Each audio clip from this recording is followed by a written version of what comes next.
Hello, my friends, and welcome back for another chapter of Lois Lowry's novel, The Giver.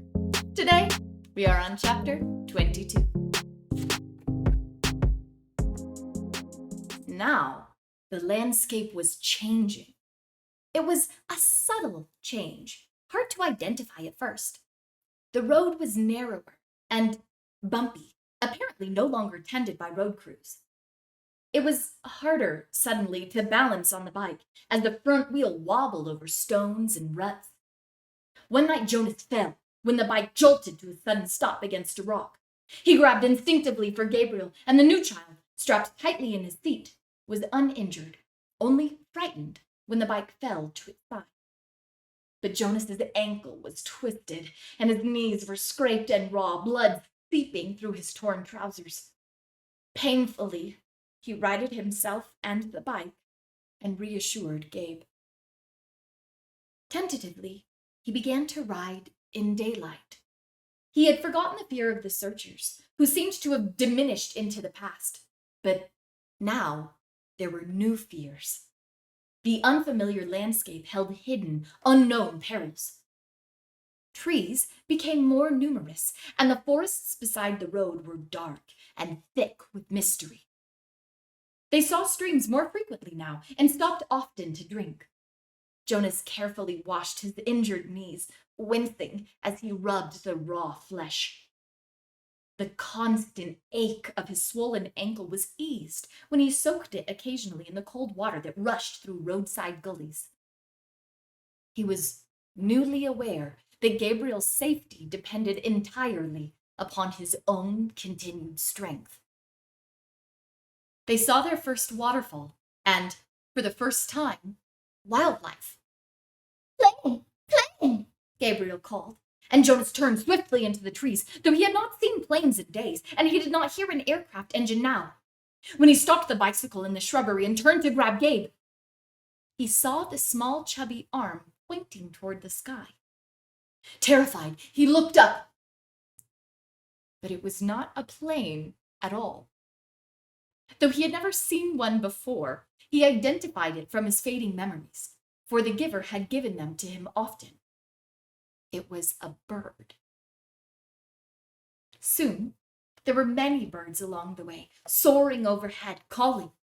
They saw deer, and once, beside the road, looking at them curious and unafraid, a small, reddish-brown creature with a thick tail, whose name Jonas did not know.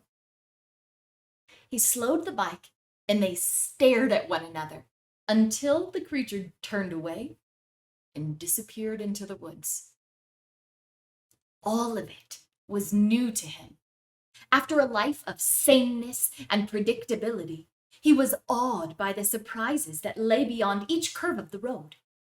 He slowed the bike again and again to look with wonder at wildflowers, to enjoy the throaty warble of a new bird nearby, or merely to watch the way the wind shifted the leaves in the trees. During his 12 years in the community, he had never felt such simple moments of exquisite happiness. But there were desperate fears building in him now as well. The most relentless of his new fears was that they would starve. Now that they had left the cultivated fields behind them, it was almost impossible to find food. They finished the meager store of potatoes and carrots they had saved from the last agricultural area, and now they were always hungry. Jonas knelt by a stream and tried without success to catch a fish with his hands. Frustrated, he threw rocks into the water, knowing even as he did so that it was useless. Finally, in desperation, he fashioned a makeshift net, looping the strands of Gabriel's blanket around a curved stick. After countless tries, the net yielded 2 flopping silvery fish. Methodically, Jonas hacked them to pieces with a sharp rock and fed the raw shreds to himself and to Gabriel. They ate some berries and tried without success to catch a bird. At night, while Gabriel slept beside him, Jonas lay awake, tortured by hunger, and remembered his life in the community where meals were delivered to each dwelling every day.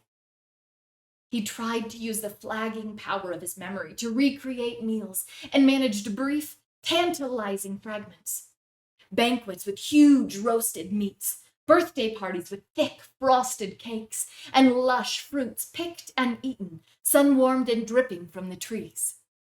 But when the memory glimpses subsided, he was left with the gnawing, painful emptiness. Jonas remembered suddenly and grimly the time in his childhood when he had been chastised for misusing a word. The word had been starving. "You have never been starving," he had been told. "You will never be starving." Now he was. If he had stayed in the community, he would not be. It's as simple as that. Once, he had yearned for choice. Then, when he had had a choice, he had made the wrong one, the choice to leave, and now he was starving.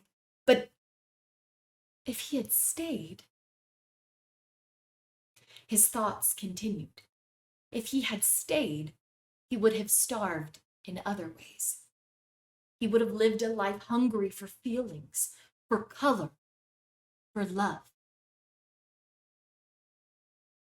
So, and Gabriel? For Gabriel, there would have been no life at all. So, there had not really been a choice. It became a struggle to ride the bicycle as Jonas weakened from lack of food and realized at the same time that he was encountering something he had for so long yearned to see. Hills. His sprained ankle throbbed as he forced the pedal downward in an effort that was almost beyond him. And the weather was changing. It rained for 2 days. Jonas had never seen rain, though he had experienced it often in the memories. He had liked those memories, enjoyed the new feeling of it, but this was different. He and Gabriel became cold and wet, and it was hard to get dry, even when sunshine occasionally followed.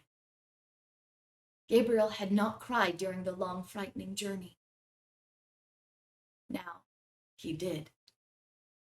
He cried because he was hungry and cold and terribly weak. Jonas cried too, for the same reasons, and another reason as well. He wept because he was afraid now that he could not save Gabriel. He no longer cared about himself. And that ends chapter 22. Catch us back next time for the final chapter.